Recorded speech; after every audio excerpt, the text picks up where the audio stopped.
तो स्वागत है आप सभी का हमारे चैनल की एक बिल्कुल ही नई और मजेदार वीडियो के अंदर, जहां आज की इस वीडियो के अंदर हम बात करने जा रहे हैं मार्वल व्हाट इफ सीजन 2 के एपिसोड 5 के बारे में। तो बिना किसी देरी के आइए हम इस वीडियो को स्टार्ट करें। लेकिन हाँ, वीडियो को शुरू करने से पहले अगर आप में से कोई हमारे चैनल पर पहली बार आया हो तो आप प्लीज हमारे चैनल को सब्सक्राइब कर लीजिए और सब्सक्राइब बटन के बगल के बेल आइकन को भी ऑल पर सेट कर लीजिए, ताकि जैसे ही हमारी कोई भी वीडियो अपलोड हो वैसे ही आप उसे सबसे पहले देख सकें। इसके साथ आप सभी को ये वाली वीडियो पसंद आती है तो आप इस वीडियो को भी लाइक जरूर करिए। तो आइए अब हम बिना किसी देरी के आज की इस कमाल की वीडियो को स्टार्ट करते हैं। तो इस एपिसोड का नाम है what if Captain Carter fought the Hydra Stomper, यानी कि क्या होता अगर कैप्टन कार्टर हाइड्रा स्टॉम्पर से फाइट करती। तो आइए इस वीडियो के अंदर इसी सवाल का जवाब जानते हैं। तो इस एपिसोड के अंदर हमें उसी कैप्टन कार्टर की स्टोरी दिखाई गई है जिस कैप्टन कार्टर को हमने सीजन 1 के अंदर देखा था, जहां अपने यूनिवर्स के अंदर स्टीव रॉजर्स की जगह इसे सुपर सोल्जर सीरम मिला था और फिर ये वहां पर बनी थी कैप्टन कार्टर, जिसके बाद रेड स्कल को हराने के दौरान ये एक पोर्टल के जरिए अपने ही यूनिवर्स में 70 साल फ्यूचर में आ गई थी, जहां का टाइम था साल 2012। और फिर उसके बाद ही द वॉचर ने इसे अपनी टीम में हायर किया, जिसके बाद इसने फाइट की अल्ट्राविजन से और फिर उसे हराने के बाद वॉचर ने इसे ठीक वहीं पर छोड़ दिया जिस पॉइंट ऑफ टाइम से वॉचर ने इसे उठाया था, और इसीलिए इसकी स्टोरी भी ठीक वहीं से स्टार्ट होती है। सो इस एपिसोड की स्टार्टिंग होती है साल 2012 के एवेंजर्स असेंबल से, और ये वही टाइम होता है जिस टाइम पर 6 एवेंजर्स मिलकर लोकी और चित्तौरी आर्मी का सामना कर रहे होते हैं। यहीं पर हम ये देखते हैं कि इस एवेंजर्स टीम के अंदर कैप्टन कार्टर,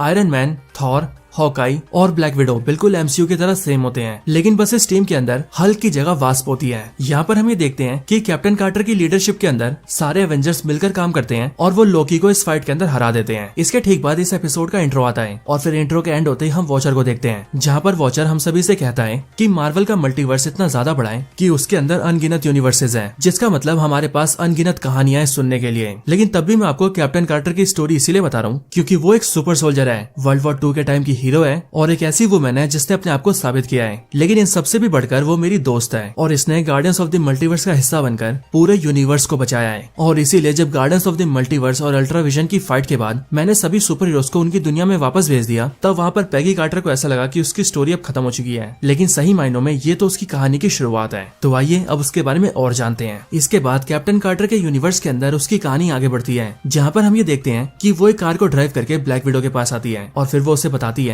कि फ्यूरी ने उन्हें एक मिशन दिया है जिसके लिए उन दोनों को साथ में जाना है। इसके बाद वो दोनों एक मिशन पर जाती है, जिस मिशन में वो दोनों एक शिप पर जाती है और वहाँ पर कुछ तहकीकात करती है। उसे शिप के ऊपर एक कंटेनर के पास लाकर ब्लैक विडो कैप्टन कार्टर से कहती है कि इसके अंदर हमें कमाल की चीज मिली है और तुम्हें वो देखना चाहिए। और फिर जैसे कैप्टन कार्टर उसके अंदर देखती है वैसी वो देखती है कि उसके अंदर हाइड्रा स्टॉम्पर है, यानी कि वही हाइड्रा स्टॉम्पर जिसे हावर्ड स्टार्क ने स्टीव रॉजर्स के लिए बनाया था और स्टीव रॉजर्स ही इसे यूज किया करता था। और इसीलिए अपने सामने हाइड्रा स्टॉम्पर को देखकर पैगी कार्टर ये सोचती है कि इसके अंदर स्टीव होगा, लेकिन अगले ही पल हाइड्रा स्टॉम्पर एक्टिवेट हो जाता है और वो सीधा ब्लैक विडो और कैप्टन कार्टर के ऊपर अटैक कर देता है और फिर हाइड्रा स्टॉम्पर उस शिप से उड़कर वहां से निकल जाता है। लेकिन जाने से पहले कैप्टन कार्टर हाइड्रा स्टॉम्पर के अंदर स्टीव की शक्ल देख लेती है, विच मींस उसे पता लग जाता है कि इसके अंदर स्टीव रॉजर्स ही है। इसके बाद ही कैप्टन कार्टर फ्यूरी के पास आती है और वो उससे कहती है कि तुमने मुझसे कहा था कि स्टीव रॉजर्स 1953 में ही मर गया था, लेकिन मैंने तो उसे हाइड्रा स्टॉम्पर के अंदर देखा है। लेकिन इसी पर फ्यूरी उसे बताता है कि हाँ ये बात सच है, स्टीव रॉजर्स 1953 में ही मर गया था। असल में वर्ल्ड वॉर 2 के बाद साल 1953 में स्टीव रॉजर्स और बकी बार्न्स ने एक टीम बनाई थी और फिर उन दोनों दोस्तों ने मिलकर अकेले ही पूरी दुनिया से हाइड्रा के सारे बेस को खत्म कर दिया था और उसी दौरान आखिरी मिशन के अंदर स्टीव रॉजर्स भी मारा गया था। लेकिन फिर इसके बाद फ्यूरी आगे बताता है कि हमें साल 1960 से कुछ ऐसे भी रिवर्स मिल रहे थे कि हाइड्रा स्टॉम्पर अभी भी जिंदा है। हालांकि ये अब तक सिर्फ रूमर्स थे, लेकिन हाँ अगर ये बातें सच थी तो फिर तो हाइड्रा स्टॉम्पर दुनिया का एक बहुत ही बड़ा टेररिस्ट है, क्योंकि इन बीते सालों के अंदर उसने अब तक बहुत सारे क्राइम्स किए हैं और दर्जनों शील्ड के एजेंट्स को भी मारा है। बट इसके बाद ही कैप्टन कार्टर फ्यूरी से कहती है कि स्टीव रॉजर्स ऐसा कभी नहीं कर सकता,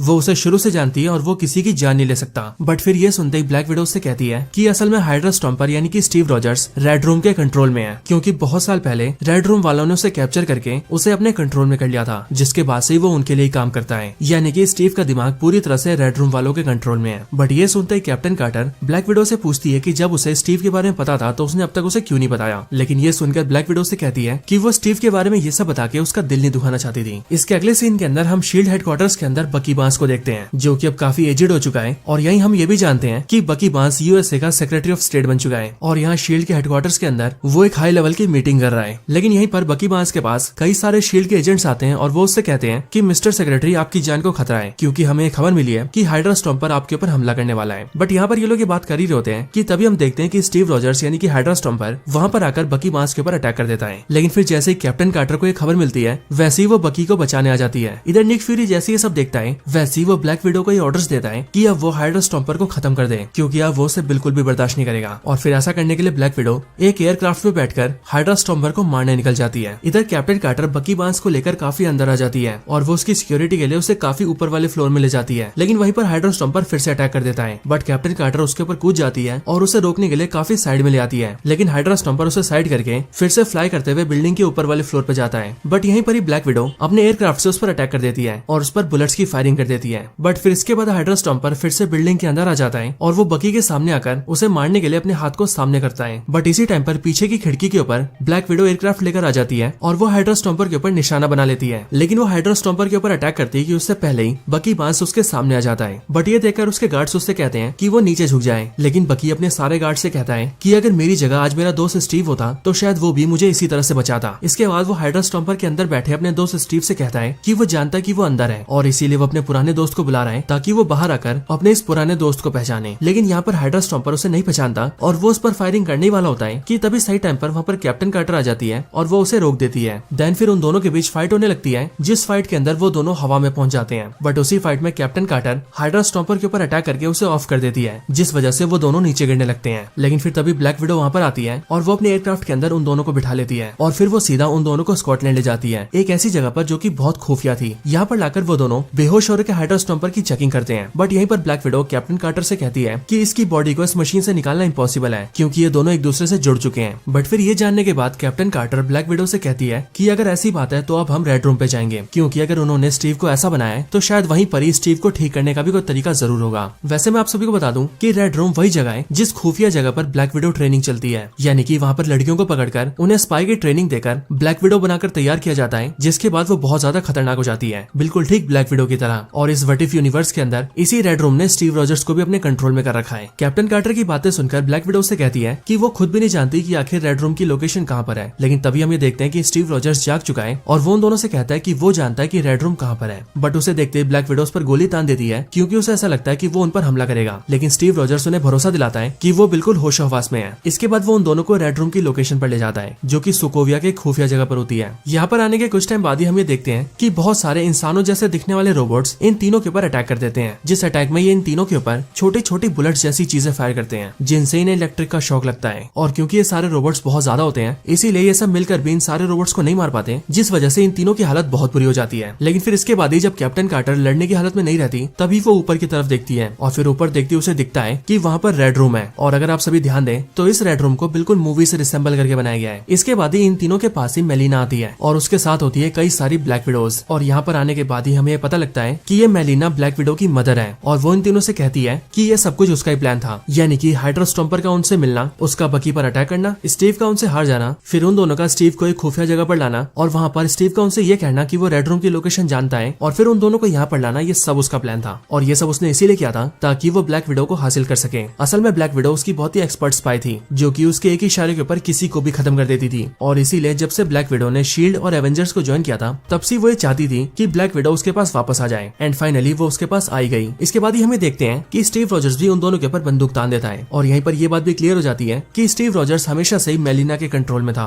बट फिर इसके बाद ये लोग फाइट शुरू कर देते हैं, जिस फाइट के अंदर कैप्टन कार्टर हाइड्रा स्टॉम्पर से फाइट करती है और ब्लैक विडो मेलिना और बाकी सारी ब्लैक विडो से। फाइट में ब्लैक विडो बाकी सारी ब्लैक विडोज को हरा देती है एंड देन आखिर में वो मेलिना से फाइट करती है। और इधर दूसरी तरफ हाइड्रा स्टॉम्पर कैप्टन कार्टर के ऊपर भारी पड़ रहा होता है, लेकिन फिर तभी फाइट के दौरान ही कैप्टन कार्टर अपने शील्ड को नीचे कर लेती है और वो हाइड्रा स्टॉम्पर यानी कि स्टीव रॉजर्स से कहती है कि अब वो उससे और नहीं लड़ेगी और इसीलिए अगर स्टीव को उसे मारना है तो वो मार सकता है, लेकिन वो बस इतना ही चाहती है कि अपने इन आखिरी पलों के अंदर वो उसके साथ रहे, यानी कि वो स्टीव के साथ रहे। कैप्टन कार्टर की इन सारी बातों को सुनकर स्टीव रॉजर्स अपने कदम पीछे ले लेता है और वो कैप्टन कार्टर पे हमला नहीं करता, लेकिन फिर तभी वो ऊपर की तरफ रेड रूम को देखता है और फिर सीधा उड़ते हुए रेड रूम के ऊपर अटैक करने निकल जाता है। उसे वहाँ से रेड रूम की तरफ उड़ता हुआ देखकर ब्लैक विडो उसके ऊपर एक रस्सी बांध देती है और उसी रस्सी को मेलिना से बांध देती है, जिसके बाद ही हाइड्रा स्टॉम्पर के साथ ही मेलिना भी हवा में चली जाती है। और जब हाइड्रा स्टॉम्पर रेड रूम को डिस्ट्रॉय करता है, तब उसके ब्लास्ट के अंदर ही मेलिना भी खत्म हो जाती है और फिर रेड रूम के पूरी तरह से फटने से पहले ही कैप्टन कार्टर ब्लैक विडो को लेकर वहाँ से निकल जाती है, जिसके बाद रेड रूम पूरी तरह से ब्लास्ट हो जाता है।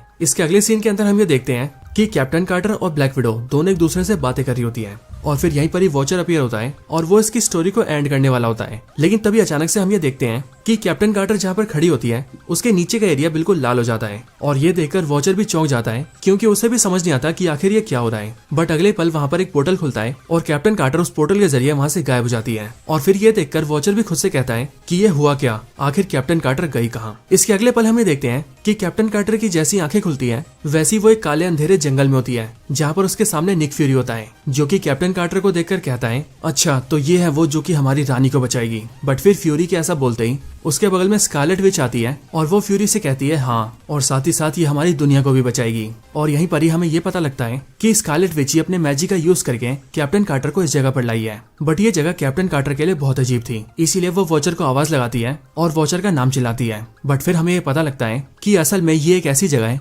जिसके बारे में वॉचर को भी नहीं पता है और उससे भी बड़ी बात वॉचर यहाँ पर देख भी नहीं सकता है। और फिर इसके साथ ही ये एपिसोड यहीं पर एंड हो जाता है। तो दोस्तों यही थी वीडियो व्हाट इफ सीजन 2 के एपिसोड 5 के ऊपर। आप सभी को वीडियो कैसी लगी मुझे कमेंट्स में जरूर बताएं और अगर आप सभी को वीडियो पसंद आई हो तो इसे लाइक जरूर करें। बाकी अगर इस सीजन के पिछले एपिसोड्स के बारे में जानना हो तो उन सभी के बारे में आप हमारे चैनल में जाकर देख सकते हैं, अदरवाइज उन सब के लिंक वीडियो के डिस्क्रिप्शन में भी है। तो बस आज की इस वीडियो को यहीं पर एंड करते हैं। वीडियो पसंद आई हो तो लाइक करें, चैनल को सब्सक्राइब नहीं किया तो अभी के अभी सब्सक्राइब करें, वीडियो को शेयर करना चाहते हैं तो ज्यादा से ज्यादा शेयर करें और आप सभी इसी तरह से हंसते और मुस्कुराते रहें। मैं मिलता हूँ आपसे ऐसे किसी और बेहतरीन वीडियो में, तब तक के लिए गुड बाय।